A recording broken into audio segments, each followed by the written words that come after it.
আসসালামু আলাইকুম, আমি মুনতাসির রহমান আবিদ। আজকে আমরা যে অধ্যায়টা নিয়ে আলোচনা করব সেই অধ্যায়টার নাম হলো জিনতত্ত্ব বিবর্তন। তো জিনতত্ত্ব বিবর্তনের উপর এটা হলো ৪ নাম্বার ক্লাস এবং এই ক্লাসে আমরা যে বিষয়টা দেখব সেটা হলো জিনতত্ত্ব সম্পর্কিত মেন্ডেলের যেই দ্বিতীয় সূত্র ছিল সেই দ্বিতীয় সূত্রের ব্যতিক্রম সম্পর্কে। তো গত ক্লাসে আমি একটা নেমোনিক দিয়েছিলাম যেটা দিয়ে তোমরা মেন্ডেলের সূত্রের ব্যতিক্রমগুলো মনে রাখতে পারবা। সেটা বলেছিলাম যে অসম পা দিয়ে মনে রাখতাম। অসমতে কি? অতে হলো অসম্পূর্ণ প্রকটতা, দন্তাস্যতে হলো সমপ্রকটতা, মতে মারণ জিন, আর পাতে বলেছিলাম পরিপূরক জিন আর এপিস্টেসিস। তো পা দিয়ে যেটা মনে রাখতাম সেটা হলো আমরা মেইনলি মেন্ডেলের দ্বিতীয় সূত্রের ব্যতিক্রমগুলো। তো আজকে আমরা মেইনলি এই মেন্ডেলের দ্বিতীয় সূত্রের ব্যতিক্রমগুলো আলোচনা করব। দেখো এখানে অলরেডি আমি এখানে লিখে রেখেছি পরিপূরক জিন সম্পর্কে। এই বিষয়টা দিয়ে আমরা শুরু করব। প্রথমত তাহলে কি বললাম যে মেন্ডেলের দ্বিতীয় সূত্রের ব্যতিক্রম সম্পর্কে আলোচনা করব। মেন্ডেলের দ্বিতীয় সূত্রের ব্যতিক্রম কি কি? একটা হলো পরিপূরক জিন আর একটা হলো এপিস্টেসিস। এপিস্টেসিসের মধ্যে আবার দুইটা টাইপ আছে, একটাকে বলা হয় প্রকট এপিস্টেসিস আর একটা হলো দ্বৈত প্রচ্ছন্ন এপিস্টেসিস। সেই বিষয়গুলো আমরা পরবর্তীতে দেখব। তাহলে প্রাথমিকভাবে যেটা দিয়ে স্টার্ট করছি সেটা হলো পরিপূরক জিন সম্পর্কে। তো দেখো পরিপূরক জিনের কারণে যে ঘটনাটা ঘটে সেটাকে আমরা অনেক সময় সহপ্রকটতা বলি, অনেক সময় না, মানে সেটাকে সহপ্রকটতা বলা হয়। তো দেখো এখানে সংজ্ঞাটা বলা আছে যে পরিপূরক জিন বিষয়টা কি? ভিন্ন ভিন্ন লোকাসে অবস্থিত দুটি প্রকট জিনের উপস্থিতির কারণে যদি জীবের একটি চারিত্রিক বৈশিষ্ট্য প্রকাশ পায় তখন জিন দুটিকে পরস্পরের পরিপূরক জিন বলে। আর এই বিষয়টাকে ব্যাখ্যা করার জন্য আমি এখানে একটা মানে চেকার বোর্ড এঁকে রেখেছি, বা এটাকে বলা হয়, তোমরা জানো যে পানেট স্কোয়ার। সেই পানেট স্কোয়ারের সাহায্যে আমরা এই বিষয়টাকে এক্সপ্লেন করব। এখানে ক্রসিং গুলো মেইনলি আমরা এটার থ্রুতে দেখাবো। তো দেখো এখানে কি বলা হয়েছে সেটার একটা মানে রিপ্রেজেন্টেশন আমি এখানে দেখাই। ভিন্ন ভিন্ন লোকাসে অবস্থিত দুটি প্রকট জিন, ধরো এটা একটা ক্রোমোজোম, ধরো এটা হলো এরকম ক্রোমাটিড, এটা ধরো একটা ক্রোমোজোম আর এটা ধরো আরেকটা ক্রোমোজোম, ঠিক আছে? তো এরকম, আর ধরো এখানে আরেকটা ক্রোমোজোম আঁকি, ধরো এরকম কয়েকটা ক্রোমোজোম এঁকে নিলাম। বলা আছে দেখো ভিন্ন ভিন্ন লোকাসে অবস্থিত, ধরো এটা একটা লোকাস, ঠিক আছে, এটা একটা লোকাস, আরেকটা লোকাস ধরে নাও যে এটা, হুম, অথবা ধরো একই ক্রোমোজোমের মধ্যে যদি চিন্তা করো, ধরো এটা একটা লোকাস, এটা একটা লোকাস। তো বলা হয়েছে যেটা যে ভিন্ন ভিন্ন লোকাসে অবস্থিত, হ্যাঁ, ভিন্ন ভিন্ন দুটি লোকাস, ধরো এটা একটা লোকাস, এটা একটা লোকাস, দুটি প্রকট জিনের উপস্থিতির কারণে যদি জীবের একটি চারিত্রিক বৈশিষ্ট্য প্রকাশ পায় তখন জিন দুটিকে পরস্পরের পরিপূরক জিন বলে। ধরো এই দুইটা মানে লোকাসে অবস্থিত যে জিনগুলো আছে, মানে আমরা তো জানি লোকাসে হলো জিন অবস্থান করে, কারণ সংজ্ঞায় এরকম ছিল যে ক্রোমোজোমের যে অংশে জিন অবস্থান করে তাকে বলা হয় লোকাস। তাহলে ধরে নাও এটা একটা লোকাস, এটা একটা লোকাস। তো এই লোকাসে ধরো একটা প্রকট জিন আছে, এখানে একটা প্রকট জিন আছে। এই দুইটা প্রকট জিন যদি কোনো একটা বৈশিষ্ট্যকে নিয়ন্ত্রণ করে, ধরে নাও যে এই দুইটা নিয়ে, এই দুইটা জিন নিয়ে ধরো মানুষের চুলের বর্ণ নির্ধারিত হয়, বা মানুষ পাদ্য ধরো উদ্ভিদের দৈর্ঘ্য বা উচ্চতা এগুলো ডিফাইন হয়, তাহলে সেক্ষেত্রে আমরা বলবো যে এই এরা হলো পরস্পরের পরিপূরক জিন। অর্থাৎ দুইটা ভিন্ন ভিন্ন লোকাসে অবস্থিত দুটি প্রকট জিন যদি একত্রে, মানে দুইটা একত্রে যদি আমরা একটা চারিত্রিক বৈশিষ্ট্য নিয়ন্ত্রণ করে তাহলে তো একে বলা হয়, এদেরকে পরস্পরের পরিপূরক জিন বলা হয়। এখন কথা হলো দুইটা দুইটা ক্রোমোজোম প্রয়োজন না, একই ক্রোমোজোমের মধ্যে অবস্থিত দুইটা লোকাসে হলেও সম্ভব, সমস্যা নাই। ধরো এরকম যে এটা প্রকট জিন, এটা একটা প্রকট জিন, একই ক্রোমোজোমের ভিতরে অবস্থিত। তাহলে এই দুইটা ধরো একত্রিত ভাবে কোনো একটা উদ্ভিদের বা একটা প্রাণীর একটা বৈশিষ্ট্যকে নিয়ন্ত্রণ করছে বা প্রকাশ করছে, তখন আমরা এই দুইটাকে পরস্পরের কি বলবো? পরিপূরক জিন বলবো। তাহলে আমি আশা করি এই বিষয়টা তোমরা বুঝতে পারলা যে এরকম পরিপূরক জিন একই ক্রোমোজোমের মধ্যে হতে পারে অথবা দুইটা ভিন্ন ক্রোমোজোমের মধ্যে হতে পারে। আচ্ছা এবার আসো একটু ব্যাখ্যাটা করি। একটা মিষ্টি মটর গাছ আছে, ঠিক আছে, এটার বৈজ্ঞানিক নাম হলো ল্যাথিরাস ওডোরেটাস। আমি একটু লিখে দিই এখানে, এই যেটার নাম কি? ল্যাথিরাস, ল্যাথিরাস ওডোরেটাস। ওডোরেটাস এটা কি একটা মিষ্টি মটর গাছের বৈজ্ঞানিক নাম। তো এই মিষ্টি মটর গাছের দুইটা জাত আছে বা দুইটা স্ট্রেইন আছে, ঠিক আছে। দুইটা গাছের যেই মিষ্টি মটরের যে ফুলের রং সাদা, কিন্তু ক্রসিং এর ফলে দেখা গেছে যে প্রথম যে অপত্য বংশধর বা F1 জেনারেশন সেখানে কেবলমাত্র বেগুনি ফুল পাওয়া গেছে, এবং পরবর্তীতে যদি ফার্দার ক্রস ঘটানো হয় সেখানে বেগুনি এবং সাদা উভয় ধরনের বৈশিষ্ট্যই পাওয়া গেছে। সেই বিষয়টাই আসলে আমরা এই পরিপূরক জিনের থ্রুতে ব্যাখ্যা করে থাকি। দেখো কিরকম, ল্যাথিরাস ওডোরেটাস ধরো একটা মিষ্টি মটর গাছ। তো সেই মিষ্টি মটর গাছের এরকম তোমার যে দুইটা স্ট্রেইন, মানে দুইটা জাত, ঠিক আছে, দুইটার রঙই সাদা। ধরো মিষ্টি মটর গাছ একটা সাদা গাছ, আরেকটা সাদা গাছ, এদের মধ্যে ক্রস ঘটানো হচ্ছে। এই দুইটা সাদা হলেও এদের আসলে জিনোটাইপের মধ্যে তফাৎ আছে। এই একটা সাদাকে দেখানো হয় এইভাবে, ক্যাপিটাল এ, স্মল বি আকারে, আর আরেকটা দেখানো হয় cross small A capital B A আকারে। ঠিক আছে, এদের মধ্যে এখন ক্রস ঘটবে। তাহলে এখান থেকে অবশ্যই আমার জনন কোষ সৃষ্টি হবে। তাহলে দেখো এখান থেকে যদি জনন কোষ সৃষ্টি হয় তাহলে কিভাবে জনন কোষগুলো সৃষ্টি হয়, এখান থেকে অলওয়েজ কিরকম জনন কোষ সৃষ্টি হবে, ক্যাপিটাল এ স্মল বি। এই পুরা ক্রসিংটা কিন্তু আমরা চাইলে মানে এরকম পাইনেট স্কয়ার বা চেকার বক্স এইকে করতে পারি, কিন্তু F1 জেনারেশনের ক্রসগুলো সাধারণত মানে হাতে হাতেই করে ফেলা হয়, কারণ এটা এখানে জাস্ট একটা জিনিসের রিপিটেশন ঘটতে থাকে। এটা কিন্তু তোমরা মানে ওই মেন্ডেলের দ্বিতীয় সূত্র যখন আমরা পড়েছিলাম দেখবে যে অলওয়েজ ফার্স্ট জেনারেশন যেটা বা F1 জেনারেশন, সেখানে কিন্তু মানে জিনোটাইপ গুলো প্রায় যেরকমই হোক ফিনোটাইপ অলওয়েজ সেমই ছিল। ঠিক আছে, তো সেই জন্য আমরা আসলে এখানে একটু দেখাই। আচ্ছা, জিনোটাইপ ফিনোটাইপের আইডিয়া কি ঠিক আছে? ঠিকই আছে আশা করি। আচ্ছা দেখো এই বিষয়টা আগে বলি, দেখো যে বিষয়টা বলতে চাচ্ছিলাম। হ্যাঁ, জিনোটাইপ প্লাস ফিনোটাইপ দুইটাই সেমই থাকে F1 জেনারেশনে। তাহলে এ বি এটার সাথে ক্রস ঘটাবো কার, এই যে স্মল এ ক্যাপিটাল বি এর। ঠিক আছে, তাহলে এখানে যদি ক্রস ঘটে অলওয়েজ F1 জেনারেশনে কি ঘটবে, capital A capital B small B. আমি আশা করি তোমরা এই বিষয়টা বুঝার কথা যে এটা কি।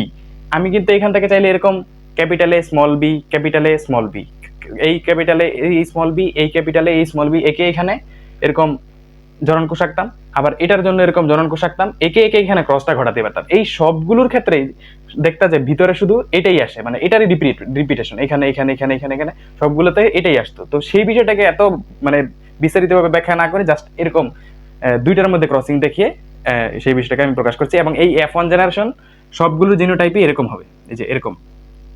এবার এখান থেকে যারা আবার পরবর্তীতে আবার এদের মধ্যে ক্রস ঘটবে, অর্থাৎ F2 জেনারেশন সৃষ্টি হবে, তখন আবার সেই ক্ষেত্রে কিন্তু একটু ব্যতিক্রম ঘটনাগুলো ঘটবে, সেই বিষয়টা আমি এখন দেখাবো।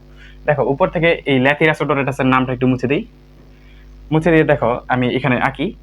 এই যে এখানে capital A small A capital B small B, এটা একটা জিনোটাইপ, আর এখানে হলো capital A small A capital B small B, এটা হলো আরেকটা জিনোটাইপ। এখন এখান থেকে জনন কোষ সৃষ্টি করো, কি হবে, ক্যাপিটাল এ ক্যাপিটাল বি লিখলা, capital A capital B, capital A small B লিখলা, small A capital B, small A small B. ঠিক আছে, এইভাবে। আবার এই যে দেখো এখান থেকে আঁকলে তো এইগুলোই হবে, দেখো capital S capital B capital A small B. সুতরাং আমি এইগুলোকে এইভাবে ভার্টিক্যালি লিখে দিচ্ছি। ঠিক আছে, তাহলে capital A capital B, capital A small B, capital small A capital B, small A small B. ঠিক আছে, এখন এদের মধ্যে এবার ক্রসিংটা ঘটাও। যদি ক্রসিং ঘটাও তাহলে কি হবে, capital A capital A capital B capital B, এটা একটু বুঝছোই কিভাবে হলো। তারপরে capital A capital B small B, তারপরে কি capital A small A capital B capital B, তারপরে কি capital A small A capital B small B, এখানে কি capital A capital B small B, capital A small B small B, capital A small A capital B small B, তারপরে কি capital A small B small B, এরপরে কি capital A small A capital B capital B, capital A small A capital B small B. তারপরে এইভাবে এভাবে লিখতে পারবো সবগুলো, স্মল এ ক্যাপিটাল বি, তারপরে কি small A capital B small B, এরপরে এখানে আছে কি capital A capital B small B, তারপরে ক্যাপিটাল এ স্মল বি, এরপরে আছে কি small A capital B small B, আর লাস্ট হলো স্মল এ স্মল বি। ঠিক আছে, তাহলে এই যে এইগুলো জিনোটাইপগুলো একটু ক্রসিংটা আশা করি তোমরা বুঝতে পারলে যে কিভাবে ক্রসিংটা করলাম। ঠিক আছে, এবার এখানে দেখো কিছু কাহিনী, যে এটা এর দিকে তাকাও, এর দিকে তাকাও, এর দিকে তাকাও, এই তিনটা প্লাস এই যে এগুলো, এই যে এটা এটা এটা এবং এটা, মনে রাখবা এই ক্রসিং এর ক্ষেত্রে এই ল্যাথিরাস ওডোরেটাস যে মিষ্টি মটর এই গাছের ক্রসিং এর ক্ষেত্রে দেখা যায় যে পাশাপাশি দুইটা স্মল লেটারের হরফ যেগুলোতে আছে এদের রং হয় সাদা। দেখো এই যে পরপর দুইটা স্মল লেটার আছে, পরপর দুইটা স্মল লেটার, এই যে স্মল বি, এই যে স্মল এ, তারপরে কি এই যে স্মল বি, তারপরে এটার মধ্যে স্মল এ, আবার এটার মধ্যে দুইটাই স্মল, মানে অ্যাটলিস্ট যদি পাশাপাশি দুইটা স্মল লেটার পাও তাহলে এদের রং হবে সাদা, আর বাদ বাকি যারা আছে এদের রং হয় বেগুনি। তাহলে এই যে F1 জেনারেশন যেটা ছিল যে এটার রং কিন্তু তোমার বেগুনি ছিল। ঠিক আছে, তাহলে এই ক্ষেত্রে আবার তোমার F2 জেনারেশনে গিয়ে আমরা কি দেখলাম, যেখানে কিন্তু তোমার এরকম সাদা পেলাম কয়টা, একটা দুইটা তিনটা চারটা পাঁচটা ছয়টা সাতটা, তাহলে সাতটা পাওয়া গেল সাদা, তাহলে সাদা কয়টা, সাতটা, আর বেগুনি কয়টা, বেগুনি হবে বাকিগুলো। মনে রাখবা, দেখবা যে গুণে দেখবা যে বেগুনি হলো 9টা, তাহলে কয়টা হলো বেগুনি, বেগুনি হলো 9টা। তাহলে যদি আমরা বলা হয় এক্ষেত্রে ফিনোটাইপিক অনুপাতটা কত, তাহলে কত হবে 9:7। দেখো আমরা কিন্তু জানতাম যে মেন্ডেলের দ্বিতীয় সূত্রের ক্ষেত্রে ফিনোটাইপিক অনুপাতটা হয় 9:3:3:1, কিন্তু এই ক্ষেত্রে দেখো যেহেতু এটা ব্যতিক্রম, সুতরাং সেই অনুপাতটা এক্ষেত্রে মেনটেন হবে না। দেখো কত হয়ে গেল 9:7। তাহলে এটাই ছিল আসলে আমার মেন্ডেলের মানে দ্বিতীয় সূত্রের ব্যতিক্রমে পরিপূরক জিনের আলোচনা। তাহলে কি বললাম যে এখানে অ্যাটলিস্ট দুইটা স্মল লেটার যদি পাশাপাশি থাকে তাহলে তার রংটা হয় সাদা, বাকি সবগুলোর রং হয় কেমন বেগুনি। তাহলে বেগুনি হবে এখানে 9টা আর সাদা আছে 7টা। তাহলে এই ক্ষেত্রে ফিনোটাইপিক অনুপাত কত 9:7। আশা করি তোমরা সেই বিষয়টা বুঝতে পারলা। এখন আমরা যেটা দেখব সেটা হলো এপিস্টেসিস সম্পর্কে। আচ্ছা দেখো, এখন আমরা যে বিষয়টা দেখব সেটা হলো মেন্ডেলের সূত্রের আরো একটা ব্যতিক্রম, সেটা হলো এপিস্টেসিস সম্পর্কে। তো এপিস্টেসিস বিষয়টা কি সেই বিষয়টা আমি এখানে বিস্তারিত লিখলাম। এখান থেকে আমরা একটু এক্সপ্লেইন করবো যে বিষয়গুলো আসলে কিভাবে হয়। দেখো এপিস্টেসিসের সংজ্ঞাটা কি। একটি জিন যখন অন্য একটি নন অ্যালিলিক জিনের কার্যকারিতা প্রকাশে বাধা দেয় তখন এই প্রক্রিয়াকে এপিস্টেসিস বলে। আচ্ছা এই কথাটার মিনিংটা কি। দেখো যে দুইটা ক্রোমোজোম চিন্তা করো, ধরে নাও এটা একটা ক্রোমোজোম আর এটা আরেকটা ক্রোমোজোম, ধরো যে এটা আরেকটা ক্রোমোজোম। এই দুইটা ধরে নিলাম যে এটা হলো হোমোলোগাস ক্রোমোজোম। হোমোলোগাস ক্রোমোজোম মানে কি? হোমোলোগাস ক্রোমোজোম মানে হলো সেম সেম ক্রোমোজোম, প্রায় সেম দেখতে, একই ধরনের গড়ন, একই ধরনের গঠন, একই ধরনের ক্যারেক্টার নিয়ন্ত্রণ করে, এরকম ক্রোমোজোমকে আমরা সাধারণত হোমোলোগাস ক্রোমোজোম বা সমসমস্ত ক্রোমোজোম বলে থাকি। ধরে নাও এই দুইটা ক্রোমোজোম হলো হোমোলোগাস ক্রোমোজোম বা সমসমস্ত ক্রোমোজোম। তাহলে এখানে ধরো এটা একটা লোকাস, এটার একই লোকাস বলতে এরকম একটা পজিশনে বোঝানো হয়, ঠিক আছে? মানে এই ক্রোমোজোমের ইকুইভ্যালেন্ট যে পজিশনটা, এই জায়গার সমতুল্য পজিশন কোনটা, এটাই তো। তাহলে এরা হলো পরস্পরের মানে অ্যালিল। তাহলে দেখো এখানে বলা হয়েছে একটি জিন যখন অন্য একটি নন অ্যালিলিক জিনের কার্যকারিতা প্রকাশে বাধা দেয়। ধরে নাও যে এখানে একটা জিন আছে, এটাকে আমি বর্গীয় জ দিয়ে দেখাচ্ছি, ঠিক আছে? কোনো রীতি না, জাস্ট আমি প্রকাশ করার জন্য। তো ধরে নাও আরেকটা জিন আছে এইখানে, ঠিক আছে? ধরো এখানে আরেকটা জিন আছে। তো বলা হচ্ছে কি যে ধরো এই জিনটা এই নন অ্যালিলিক জিনের, এটা হলো পরস্পর অ্যালিলিক জিন, কারণ কি একই লোকাসে অবস্থিত, মানে ইকুইভ্যালেন্ট লোকাসে অবস্থিত। কিন্তু এটা কিন্তু ইকুইভ্যালেন্ট লোকাস না। তাহলে এরকম ভিন্ন লোকাসে অবস্থিত যদি একটা জিন আরেকটা জিনের কার্যকারিতা প্রকাশে বাধা দেয় তাহলে এদেরকে বলা হয় কি, এই প্রক্রিয়াটাকে বলা হয় এপিস্টেসিস। তার মানে এপিস্টেসিসে কি ঘটনা হয়, মেইনলি একটা জিন আরেকটা জিনকে বৈশিষ্ট্য প্রকাশে বাধা দিয়ে থাকে, ঠিক আছে, এপিস্টেসিসে।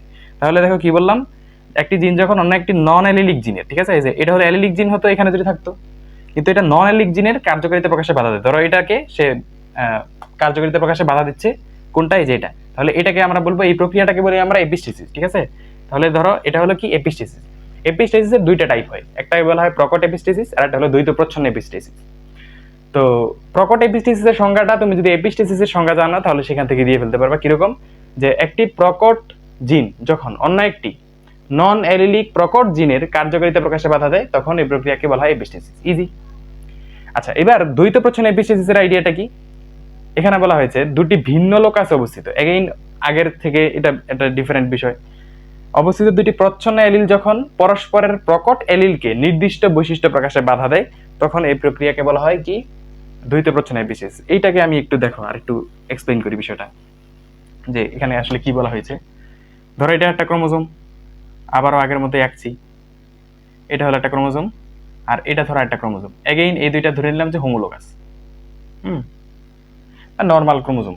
তাহলে এরকম দুটি ভিন্ন লোকাসে অবস্থিত, ধরো এটা একটা লোকাস, ইকুইভ্যালেন্ট লোকাস হতো এখানে না হয়ে ধরে নিলাম যে এরকম আরেকটা লোকাস। দুটি ভিন্ন লোকাসে অবস্থিত দুটি প্রচ্ছন্ন এলিল যখন, ধরো এখানে একটা প্রচ্ছন্ন এলিল আছে এটার ভিতরে, এই লোকাসের মধ্যে একটা প্রচ্ছন্ন এলিল আছে। প্রচ্ছন্নকে দেখানোর জন্য আমি প লিখছি, ঠিক আছে, প্রচ্ছন্ন, এটা ধরো প।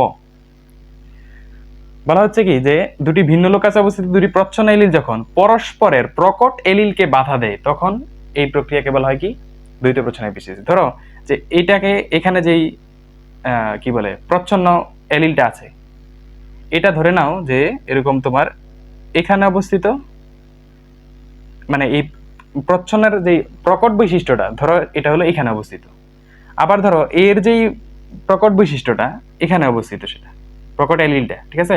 মানে প্রচ্ছন্নর এর যে প্রচ্ছন্ন এলিল তার প্রকট এলিল এখানে অবস্থিত, এই যে প্রচ্ছন্ন এলিল তার প্রকট এলিলটা এখানে অবস্থিত। বলা হয়েছে যে যদি এরকম হয় যে দুটি ভিন্ন লোকাসে অবস্থিত দুটি প্রচ্ছন্ন এলিল যখন পরস্পরের প্রকট এলিলকে বৈশিষ্ট্য প্রকাশে বাধা দেয়। এই প্রচ্ছন্নটা এটাকে বাধা দেয় আর এই প্রচ্ছন্নটা এটাকে বাধা দেয়, তাহলে এই প্রক্রিয়াকে আমরা বলি দ্বৈত প্রচ্ছন্ন এপিসিস। আশা করি তোমরা এই বিষয়টা বুঝতে পারলা যে দুটি ভিন্ন লোকাসে অবস্থিত, এই যে দুইটা ভিন্ন লোকাস, এটা একটা লোকাস, এটা একটা লোকাস অবস্থিত, দুটি প্রচ্ছন্ন এলিল, এখানে একটা প্রচ্ছন্ন এলিল আছে, এখানে একটা প্রচ্ছন্ন এলিল আছে। পরস্পরের প্রকট এলিলকে, এই যে এটার প্রকট এলিল ধরো এখানে, তাহলে এটার প্রকট এলিলকে বৈশিষ্ট্য প্রকাশে বাধা দিবে, আবার এটার যে প্রকট এলিল সেটাকে বৈশিষ্ট্য প্রকাশে বাধা দিবে। এই প্রক্রিয়াকে আমরা বলি দ্বৈত প্রচ্ছন্ন এপিসিস। আর দ্বৈত প্রচ্ছন্ন এপিসিসের একটা এক্সাম্পল তোমরা অলওয়েজ মনে রাখবে, এটা পরীক্ষার মধ্যে প্রায় সময় দেয়, সেটা হলো মুখ বধিরতা। ঠিক আছে, মুখ বধিরতা, এটা হয় হলো দ্বৈত প্রচ্ছন্ন এপিসিসের কারণে। বধিরতা মানে মুখ বধিরতার ক্ষেত্রে আমরা দ্বৈত প্রচ্ছন্ন এপিসিস বিষয়টা লক্ষ্য করি। আচ্ছা, তাহলে মোটামুটি আমার এপিস্টেসিস সম্পর্কে একটা প্রাথমিক আইডিয়া হয়ে গেল। এবার একটা বিষয় একটু মনে রাখবা যে এপিস্টেসিসের ক্ষেত্রে যে জিনটা বাধা দেয় তাকে বলা হয় এপিস্টেটিক জিন, আর যে জিনটা বাধা প্রাপ্ত হয় তাকে বলা হয় হাইপোস্টেটিক জিন। তাহলে কি বললাম দেখো, যে ধরো এটা হলো বাধা দানকারী, ঠিক আছে, তাহলে এটাকে আমরা বলতে পারি কি এপিস্টেটিক, তাহলে সে হলো এপিস্টেটিক জিন। আচ্ছা, এপিস্টেটিক বানানটা এইভাবে লেখা যায়, যে এ দিয়েও লেখা যায় অথবা এইভাবে লেখা যায়, ঠিক আছে, সমস্যা নেই। এপিস্টেটিক ইংলিশ বানান তো, ইংলিশকে বাংলা করলে তুমি যেভাবে ইচ্ছা এইভাবে লিখতে পারো, এপিস্টেটিক। এপিস্টেটিক আর যে বাধা প্রাপ্ত হলো এই যে এটাকে বলে কি হাইপোস্টেটিক। হাইপোস্টেটিক এপিস্টেটিক জিন, আর এটা হলো হাইপোস্টেটিক জিন। তাহলে আশা করি তোমাদের এই বিষয়টা ভালোভাবে ক্লিয়ার হয়ে যাওয়ার কথা, যে এপিস্টেটিক জিন হলো যে বাধা দান করে সেই জিনটাকে বলা এপিস্টেটিক জিন, আর যে বাধা প্রাপ্ত হয় তাকে বলা হয় কি হাইপোস্টেটিক জিন। তাহলে এই বিষয়টা যদি তোমরা ভালোভাবে বুঝে থাকো, আমি তাহলে নেক্সটে তোমাদেরকে একটু প্রকট এপিস্টেসিসের একটা এক্সাম্পল বইয়ের মধ্যে যেভাবে দেওয়া আছে সেই বিষয়টা একটু দেখাই, তোমরা এটা একটু লিখে নাও। আচ্ছা, আশা করি তোমরা লিখে নিয়েছো। এবার যে বিষয়টা দেখাবো সেটা হলো কি প্রকট এপিস্টেসিসটাকে আমরা একটু বিস্তারিতভাবে তোমাদেরকে দেখানোর চেষ্টা করবো, যে প্রকট এপিস্টেসিসের আইডিয়াটা কিরকম। তো মনে রাখবা যে প্রকট এপিস্টেসিস, এই যে এটা পড়ছি এখন, প্রকট এপিস্টেসিস, এই প্রকট এপিস্টেসিসের আইডিয়াটা দুইজন বিজ্ঞানী আবিষ্কার করেন, তাদের নাম হলো বেটসন এবং পানেট। ঠিক আছে, বেটসন এবং পানেট খুব বেশি ইম্পর্টেন্ট না, সেজন্য আর লিখলাম না। তো বেটসন এবং পানেট কি করলো, দুইটা মোরগ এবং একটা মোরগ আর একটা মুরগির মধ্যে ক্রস ঘটালো। এদের নাম হলো সাদা লেঘর্ন আর হলো সাদা ওয়াইনডট। ঠিক আছে, কি বললাম দেখো, সাদা লেঘর্ন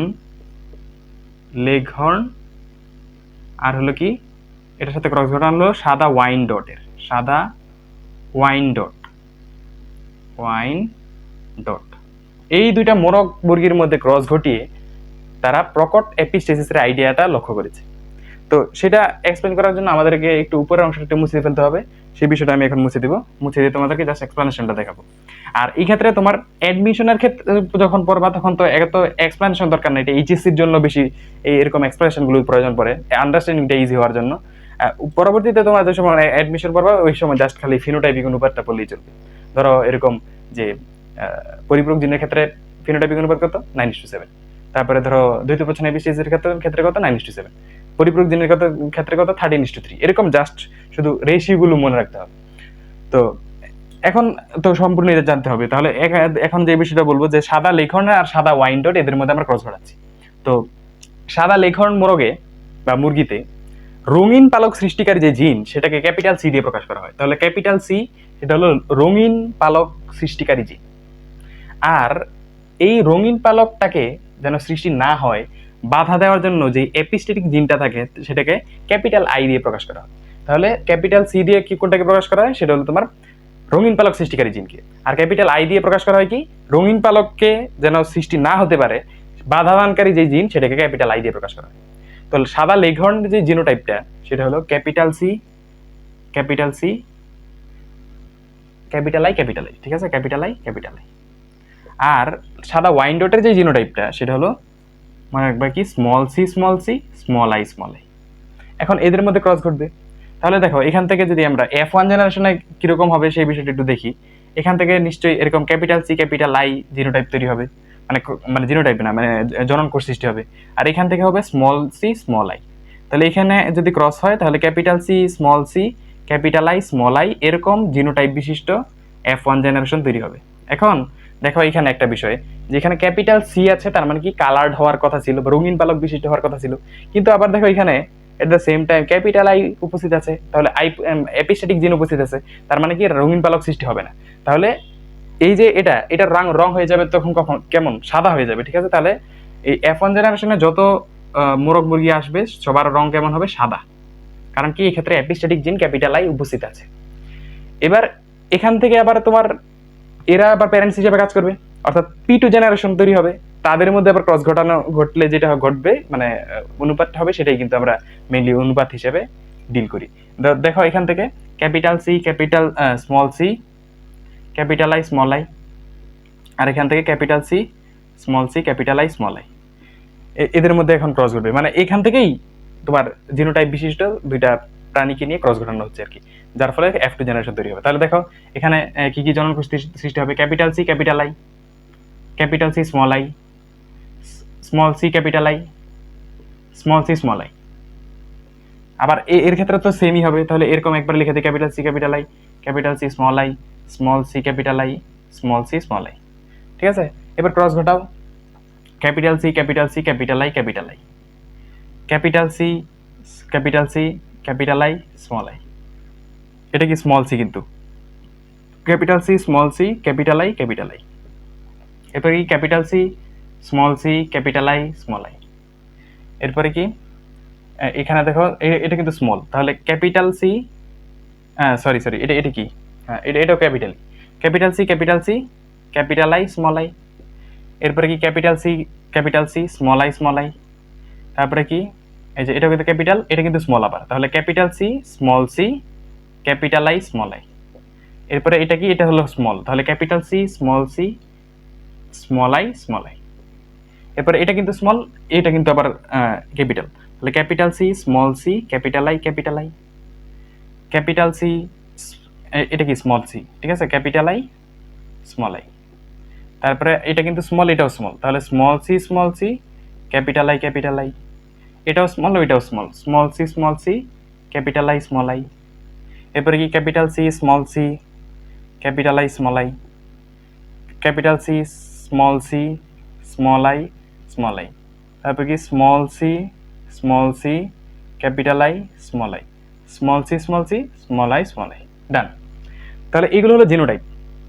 এখন এদের মধ্যে তোমরা একটু কয়েকটা বিষয় দেখো, যে এটার দিকে একটু তাকাও, এর দিকে একটু তাকাও, আর এর দিকে একটু তাকাও, এদের রংটা কেমন দেখো তো। এখানে এপিস্ট্যাটিক জিন নাই, কিন্তু ক্যাপিটাল সি আছে, তার মানে কি এরা হবে সবাই কালার্ড, অর্থাৎ রঙিন হবে, তাহলে এরা হলো সবাই কি রঙিন, ঠিক আছে। এটা না, হ্যাঁ ঠিক আছে, হ্যাঁ এরা হলো কি রঙিন, তাহলে এগুলো কি রঙিন সব, বুঝতে পারছো কি কারণে, ক্যাপিটাল সি যেহেতু উপস্থিত আছে সুতরাং রঙিন হওয়ার কথা, যেহেতু ক্যাপিটাল আই নাই সুতরাং অবশ্যই রঙিনই হবে। তাহলে দেখো যদি ক্যাপিটাল আই থাকতো তাহলে হতো সাদা, কারণ হলো এটা হলো এপিস্ট্যাটিক জিন, সে ক্যাপিটাল সি কে বৈশিষ্ট্য প্রকাশে বাধা দিত, যার ফলে সে রঙিন পালক সৃষ্টি করতে পারতো না, সাদা হয়ে যেত।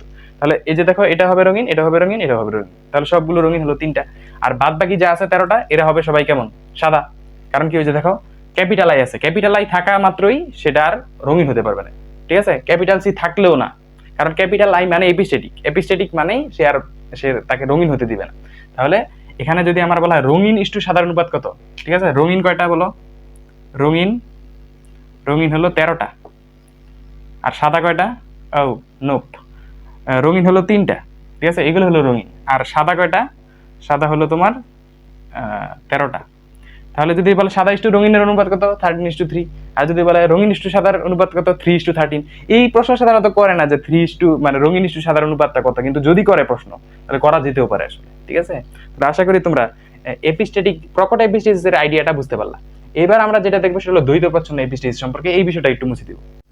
আচ্ছা, এখন যেটা দেখবো সেটা হলো কি দ্বৈত প্রচ্ছন্ন এপিস্টেসিস সম্পর্কে। তো দ্বৈত প্রচ্ছন্ন এপিস্টেসিসের আইডিয়াটা কিরকম, এটার এক্সাম্পল একটা বলেছি মুখ বধিরতা, পরীক্ষার জন্য খুবই ইম্পর্টেন্ট একটা এমসিকিউ, প্রায় সময় এটা আসে যে মুখ বধিরতা কিসের এক্সাম্পল, সেটা হলো তোমার দ্বৈত প্রচ্ছন্ন এপিস্টেসিসের এক্সাম্পল। তো একটু বলি যে এই ক্ষেত্রে ক্রসিংটা কিভাবে দেখানো হয়। ধরো এরকম পিতার জিনোটাইপ ক্যাপিটাল ডি স্মল ই, আর মাতার জিনোটাইপ হলো স্মল ডি ক্যাপিটাল ই, ঠিক আছে। এরকম পিতামাতার মধ্যে ক্রস ঘটবে, এরা ধরো স্বাভাবিক পিতামাতা, ঠিক আছে। তাহলে এখানে এদের মধ্যে যদি ক্রস ঘটে তাহলে কি হবে, এখান থেকে অলওয়েজ মানে জিনোটাইপ তৈরি হবে। কিরকম জিনোটাইপ না, মানে গ্যামিট তৈরি হবে বা জননকোষ কেমন সৃষ্টি হবে এরকম, আর এখান থেকে তৈরি হবে এরকম স্মল ডি ক্যাপিটাল। যদি এদের মধ্যে ক্রস ঘটে তাহলে এর কি হবে, এরকম capital D small D capital E small E, এরকম। এটা হলো F1 জেনারেশন। আর এদের ফিনোটাইপটা কেমন, এরা সবাই হলো স্বাভাবিক, ঠিক আছে। তাহলে F1 জেনারেশনে দ্বৈত প্রচ্ছন্ন এপিসিসের ক্ষেত্রে সকল মানে মানুষ কেমন হয়, স্বাভাবিক হয়, কেউই মুখ বধির হয় না। এবার এদের মধ্যে যদি আরো একবার ফার্দার ক্রস ঘটানো হয় তখন কি ঘটনা ঘটবে সেটা অন্য আমরা এখানে চেকার্ড বক্সে দেখবো। তাহলে এরকম F1 জেনারেশন ধরো একটা পুরুষ হলো capital D small D capital E small E, আরেকটা ধরো মহিলাও একই জিনোটাইপধারী capital D small D capital E small. তাহলে এদের মধ্যে ক্রস ঘটবে, ক্রস ঘটানোর জন্য অবশ্যই জননকোষ সৃষ্টি হবে। তাহলে জননকোষ কিরকম, capital D capital E capital D small E small D capital E small D small E. এখান থেকেও সেম হবে, capital D capital E capital D small E small D capital E small D small E. এবার cross ঘটাও, capital D capital D capital E capital E. এবার কি capital D capital D capital E small E capital D small D capital E capital E. এবার কি capital D small D capital E small E, ঠিক আছে।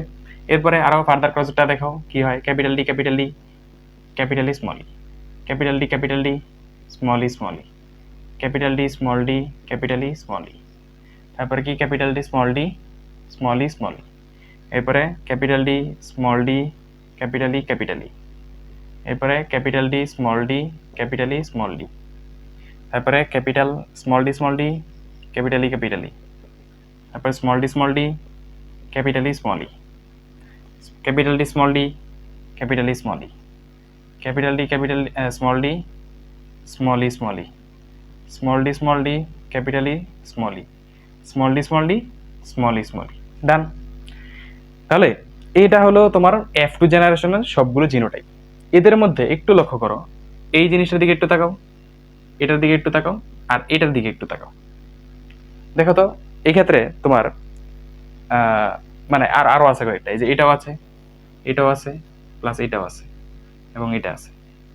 এগুলোর দিকে একটু তাকাও, দেখো যদি পরপর দুইটা স্মল লেটার থাকে পাশাপাশি, পরপর দুইটা স্মল লেটার থাকে অ্যাটলিস্ট দুইটা, তাহলে এরা সবাই মুখ বধির হয়, ঠিক আছে। তাহলে দেখো এখানে পরপর দুইটা স্মল লেটার আছে, এখানে তো দুইটা পরপর স্মল লেটার আছে, এখানেও আছে, এখানেও আছে, এখানেও আছে, এখানে আছে, এখানে দুইটা আছে, এই যে এটাও স্মল লেটার এরপর একটা স্মল লেটার। তাহলে পরপর দুইটা যদি স্মল লেটার থাকে এরা হয় সবাই কেমন, মুখ বধির। তাহলে দেখো মুখ বধির কয়টা, 7টা, গুনে দেখো 1 2 3 4 5 6 7টা। তাহলে মুখ বধির পাওয়া গেল কয়টা, 7টা। আর স্বাভাবিক কারা কয়টা, 9টা। তাহলে যদি বলে ফিনোটাইপিক অনুপাত কত, উত্তর হলো 9:7। দেখো আমরা 9:7 কোনটার মধ্যে পেলাম, এটা হলো দ্বৈত প্রচ্ছন্ন এপিস্টিসিস, আর প্রথমে যেটা পড়েছিলাম পরিপূরক জিন, এই দুইটার মধ্যে পেলাম কত, 9:7। আর বাদবাকি যেগুলো আছে, আরেকটা যেটা ছিল সেটা কত, 13:3। প্রকট এপিস্টিসিসের ক্ষেত্রে 13:3 অনুপাতটা হয়। তাহলে আশা করি তোমরা এই বিষয়টা ভালোভাবে বুঝে যাওয়ার কথা। এবার আসো আরেকটা বিষয় এখন যেটা দেখাবো সেটা হলো পলিজেনিক ইনহেরিটেন্স সম্পর্কে, সেই বিষয়টা আগে একটু এখানে লিখে দিই। এখন যেটা দেখবো সেটা হলো কি, পলিজেনিক ইনহেরিটেন্স সম্পর্কে। তো দেখো এখানে লেখা আছে কি, পলিজেনিক ইনহেরিটেন্স। আমি প্রথমত চিন্তা করেছিলাম যে ক্লাসটার মধ্যে জাস্ট শুধু মেন্ডেলের দ্বিতীয় সূত্রের ব্যতিক্রম নিয়ে আলোচনা করবো, তো চিন্তা করলাম যেহেতু খুবই ছোট একটা টপিক বাকি আছে পলিজেনিক ইনহেরিটেন্স, এই বিষয়টাও এর ভিতরে অন্তর্ভুক্ত করে দিই। নেক্সট ক্লাসে আমরা কি বলে পরবর্তীতে যেই বিষয়গুলো থাকবে, সেক্স লিঙ্ক ডিসঅর্ডার প্লাস লিঙ্গ নির্ধারণ নীতি, সেই বিষয়টা আলোচনা করবো। এর পরবর্তীতে এবিও ব্লাড গ্রুপিং এবং আরএইচ ফ্যাক্টর কারণে সৃষ্ট জটিলতা, এটা দিয়ে শেষ করে ফেলবো। তাহলে দেখো পলিজেনিক ইনহেরিটেন্স সম্পর্কে আলোচনা। দেখো কি বলা আছে, বিভিন্ন লোকাসে অবস্থিত নন অ্যালিলিক একাধিক জিন যদি জীবের একটি মাত্র বৈশিষ্ট্য নিয়ন্ত্রণ করে বা প্রকাশ করে তাহলে তাদেরকে বলা হয় কি, পলিজেনিক ইনহেরিটেন্স। তো দেখো আইডিয়াটা কিরকম, যে ধরো এটা একটা ক্রোমোজোম, এটার ধরো এটা হলো আরেকটা ক্রোমোজোম, হোমোলোগাস ক্রোমোজোম। এরকম কয়েকটা জিন, ধরো এখানে এই লোকাসে অবস্থিত একটা জিন, এখানে এই লোকাসে অবস্থিত একটা জিন, এই লোকাসে অবস্থিত একটা জিন, এরকম কয়েকটা মিলে ধরো, বা এখানে না দেখে ধরো এখানে দেখাই যে এখানে অবস্থিত একটা জিন, এরকম কয়েকটা জিন মিলে ধরো এই যে এটা এটা এটা, এরকম মিলিতভাবে বিভিন্ন লোকাসে অবস্থিত একাধিক জিন কি করে, জীবের একটি মাত্র বৈশিষ্ট্য প্রকাশ করে। ঠিক আছে, এরকম ধরো যে এটা সহ মিলে ধরো যে এখানেও ধরো একটা জিন আছে, তো এইগুলো সবগুলো মিলে মিলে ধরো একটা মাত্র বৈশিষ্ট্য প্রকাশ করে। ঠিক আছে, একটি বৈশিষ্ট্য যদি প্রকাশ করে তাহলে একে বলা হয় কি পলিজেনিক ইনহেরিটেন্স। তাহলে পলিজেনিক ইনহেরিটেন্সে কি ঘটনা ঘটে, বিভিন্ন লোকাসে অবস্থিত, এটা একটা লোকাস, এটা একটা লোকাস, এটা একটা লোকাস, এটা একটা লোকাস, বিভিন্ন লোকাসে অবস্থিত নন এলিক একাধিক জিন, এই যে একাধিক জিন কয়টা, এখানে 4টা দেখালাম বা আরো বেশি হতে পারে, জিন একত্রিত ভাবে যদি কোনো বৈশিষ্ট্য প্রকাশ করে, একটি মাত্র বৈশিষ্ট্য যদি প্রকাশ করে, তাহলে তাকে বলা হয় কি পলিজেনিক ইনহেরিটেন্স। এখন এই এদের এই যে জিন গ্রুপ একত্রে এই 3-4টা জিনকে আমরা কি বলি, পলিজিন বলি। ঠিক আছে, তাহলে এই জিন গ্রুপটাকে বলা হয় পলিজিন। আর এই যে পলিজিনের কারণে যে বৈশিষ্ট্যগুলো, এগুলো বংশ পরম্পরায় সঞ্চারিত হয় বা এটার উত্তরাধিকার সূত্রে স্থানান্তরিত হয়, একে বলা হয় পলিজেনিক ইনহেরিটেন্স। তাহলে দুইটা ওয়ার্ড একটু মনে রাখবা, যে পলিজিনের প্রভাবটা হলো কিউমুলেটিভ। ঠিক আছে, কিউমুলেটিভ, কিউমুলেটিভ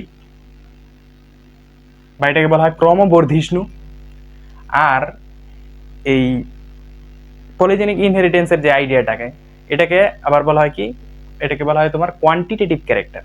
ঠিক আছে, বা মাত্রিক চরিত্র বলা হয় এই পলিজেনিক ইনহেরিটেন্সের যে আইডিয়াটা, মানে এটার কারণে যে বৈশিষ্ট্যগুলো নিয়ন্ত্রিত হয় তাকে বলা হয় কি কোয়ান্টিটেটিভ ক্যারেক্টার। তাহলে কোয়ান্টিটেটিভ, কোয়ান্টিটেটিভ বা মাত্রিক চরিত্র, তাহলে কোয়ান্টিটেটিভ ক্যারেক্টার আর কিউমুলেটিভ প্রসেস, এটা ক্রমবর্ধিষ্ণু, আরেকটা কি মাত্রিক চরিত্র বলা হয় এটাকে। এই দুইটা বিষয় একটু এমসিকিউ কার মনে রাখবা।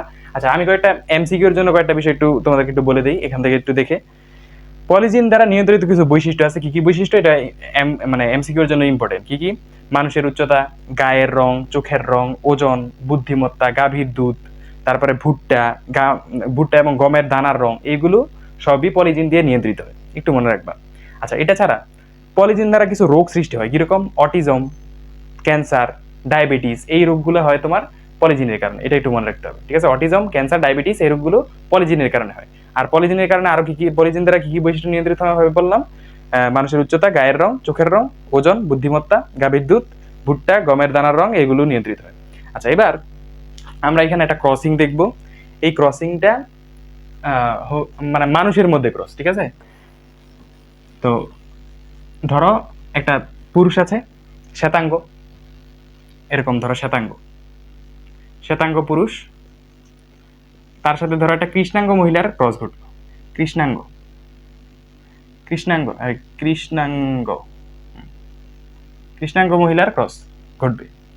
তো এটাকে আমি দেখাচ্ছি কিভাবে, ক্যাপিটাল বি, ক্যাপিটাল বি, আর এখানে হলো কৃষ্ণাঙ্গ মহিলার হলো স্মল এ, স্মল বি। এখান থেকে যদি জননক সৃষ্টি হয় এরকম হবে, এখান থেকে যদি জননক সৃষ্টি হয় এরকম হয়। তাহলে প্রথম F1 জেনারেশনে যারা যতগুলো জিনোটাইপ হবে সব কিরকম, capital A, small A, capital B, small B. আশা করি তোমরা এই বিষয়টা বুঝতে পারলে। তাহলে দেখো একটা জিনিস, যে এই ক্ষেত্রে তোমার যেই বংশধরগুলো সৃষ্টি হলো, এই বংশধরে তোমার ক্যারেক্টারটা কিরকম, এর হলো যে স্বাভাবিক বর্ণের। ঠিক আছে, নর্মাল কালার। আচ্ছা, পরবর্তীতে এই বিষয়টা ক্লিয়ার হবে যে এর এক্সাক্ট বর্ণটা কিরকম। এরপরে তাহলে F1 জেনারেশনে সবার জিনোটাইপ হলো এরকম। এর পরবর্তীতে যদি আরো ফার্দার ক্রস ঘটাই তাহলে কি হবে, ধরো এখান থেকে একটা পুরুষ নিলাম এরকম capital A, small A, capital B, small B genotype বিশিষ্ট, এখানে আবার একটা স্ত্রী নিলাম capital A, small A, capital B, small B বিশিষ্ট। এদের মধ্যে এবার ক্রস ঘটাও। তার আগে জনন কোষগুলো দেখো, কি কি, capital A, capital B, capital A, small B, small A, capital B, small A, small B.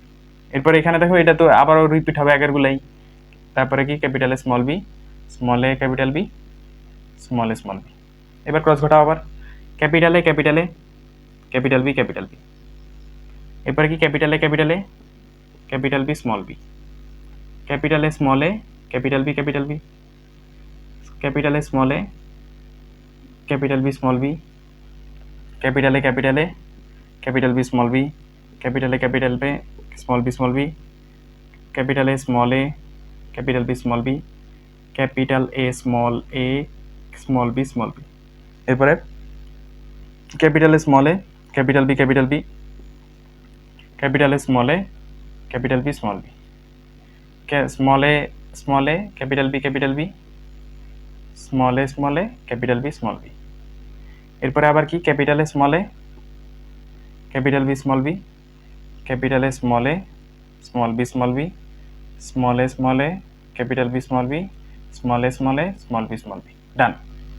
এবার এদের মধ্যে যদি ক্রসিংটা দেখো, তাহলে এই ক্ষেত্রে তোমরা একটু লক্ষ্য করো, মনে রাখবা যদি সবগুলো বোল্ড হরফ হয়, মানে সবগুলো বোল্ড বলতে আমি সবগুলো ক্যাপিটাল হরফ হয়, তাহলে তার রংটা হয় কালো, তাহলে এটা হলো একদম নিগ্রো।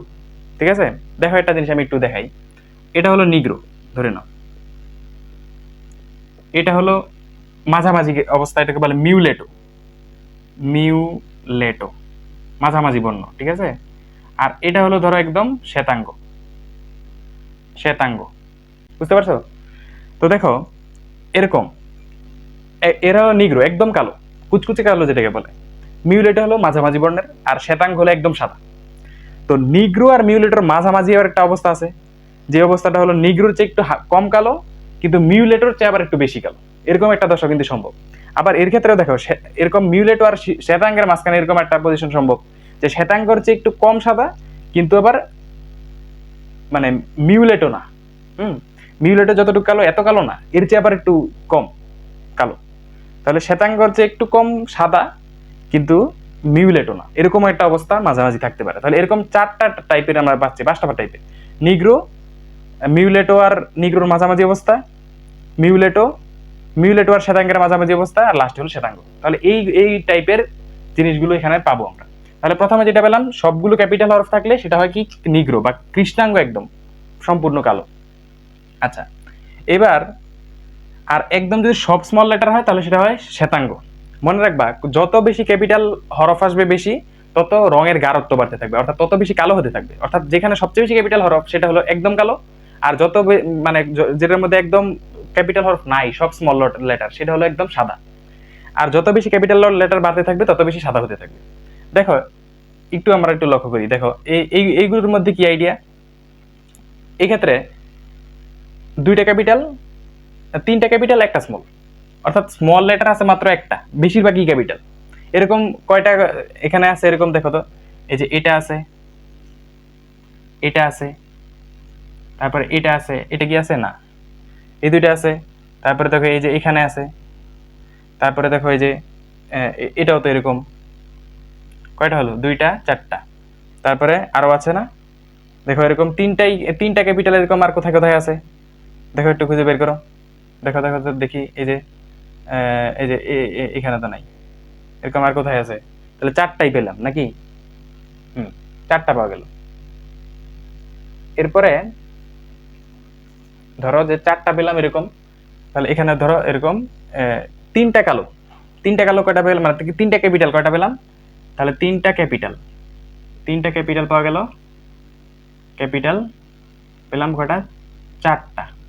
আচ্ছা, এটা ছাড়া কি আছে দেখো, এই এগুলো একটু দেখো, এইগুলো মানে 2টা ক্যাপিটাল 2টা স্মল, এরকম কয়টা আছে, এই যে এটা একটা, তারপরে এটা একটা, তারপরে এটা একটা, 3টা হলো।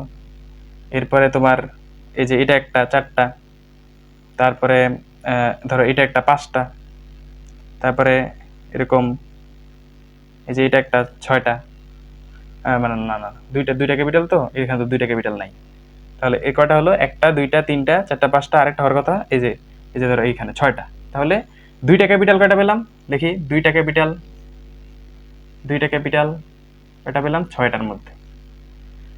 এরপরে দেখো এটা ছাড়া কি কি আছে, এই যে এখানে হলো একটা শুধু ক্যাপিটাল, একটা ক্যাপিটাল কয়টা আছে, এই যে 1টা 2টা, আচ্ছা এখানে ডবল টিক দিই, 2টা, তারপরে 3টা, এরপরে দেখো 4টা, তাহলে একটা ক্যাপিটাল।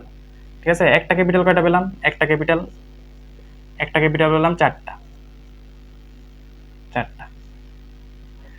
তাহলে দেখো এখন আমরা যদি ফিনোটাইপিক অনুপাতটা বলি, যে ফিনোটাইপিক অনুপাতটা কত হলো, এটা হলো একটা, এটা হলো 4টা, এটা হলো 6টা, এটা হলো 4টা, আবার এটা হলো একটা। ঠিক আছে, একদম শ্বেতাঙ্গ। তাহলে অনুপাতটা হয় এরকম 1:4:6:4:1। ঠিক আছে, তাহলে পলিজেনিক ইনহেরিটেন্সের ক্ষেত্রে ফিনোটাইপিক অনুপাতটা হলো এটা পরীক্ষার মধ্যে এমসিকিউ আসতে পারে। তাহলে দেখো একটা জিনিস, যে যত বেশি ক্যাপিটাল লেটার রঙের গাঢ়ত্ব তত বেশি। দেখো তো এইগুলোর বর্ণ কিরকম হবে, এই চিন্তা করে দেখো এগুলোর বর্ণ কিরকম হবে, বেশিরভাগই যেহেতু ক্যাপিটাল, সুতরাং এরা একদম নিগ্রু হবে না, কারণ নিগ্রু সবগুলোই ক্যাপিটাল। মিউলেটর চেয়ে একটু বেশি কালো হবে। মিউলেটো হলো মাঝামাঝি অবস্থা, মানে যেটার মধ্যে দুইটা করে ক্যাপিটাল, এই যে ধরো এই যে দুইটা করে ক্যাপিটাল আছে না ছয়টা, এরা হলো এই ছয়টা হলো তোমার মিউলেটো। এরা হলো কি মিউলেটো। মিউলেটররা ছাড়া যারা আছে, অর্থাৎ ধরো ক্যাপিটাল যেটার মধ্যে তিনটা করে আছে, এরা হলো মিউলেটর চেয়ে একটু কালো, কারণ আমি বলেছিলাম যত বেশি ক্যাপিটাল হরফ তত বেশি রঙের গাঢ়ত্ব হবে। অর্থাৎ যাদের তিনটা কালো তার মানে কি তারা মিউলেটর চেয়ে একটু কালো, কারণ মিউলেটর দুইটা ক্যাপিটাল ছিল, তাহলে মিউলেটর চেয়ে কালো, কিন্তু আবার শ্বেতাঙ্গর মতো এত কালো না, এরকম কয়েকটা আছে। আবার ধরো এই যে এইগুলো হলো সেটা সেই ক্যাটাগরির মধ্যে। এরপর আবার এই ক্যাটাগরির মধ্যে দেখো কি এরা হলো সমান সমান, অর্থাৎ ওই যে এই ক্যাটাগরি, ঠিক আছে, এই যে সমান সমান হলে কি মিউলেটো ক্যাটাগরি। এরপরে আবার দেখো যে এখানে কি জাস্ট একটা ক্যাপিটাল বেশিরভাগই স্মল, তাহলে এরা কি, এরা হলো মোটামুটি বলা চলে যেহেতু বেশিরভাগই স্মল, অর্থাৎ কি প্রায় সাদা, কিন্তু আবার শ্বেতাঙ্গের মতো এত সাদা না, যেহেতু আবার একটা ক্যাপিটাল আছে, তো এই কারণে এরা হলো তোমার শ্বেতাঙ্গের চেয়ে একটু কালো, কিন্তু আবার মিউলেটরদের চেয়েও একটু সাদা। তাহলে এরকম মিলিয়ে আমরা যে ফিনোটাইপিক অনুপাতটা পেলাম সেটা 1:4:6:4:1। তাহলে এটা হলো আমার পলিজেনিক ইনহেরিটেন্স সম্পর্কে আলোচনা। তাহলে আশা করি তোমরা এই বিষয়টা সম্পর্কে ভালোভাবে ক্লিয়ার হতে পেরেছো। নেক্সট ক্লাসে আমরা যে বিষয়টা আলোচনা করবো সেটা হলো সেক্স লিঙ্ক ডিসঅর্ডার এবং লিঙ্গ নির্ধারণ নীতি সম্পর্কে। সবাইকে আজকের ক্লাসটা দেখার জন্য ধন্যবাদ জানিয়ে শেষ করছি। আসসালামু আলাইকুম।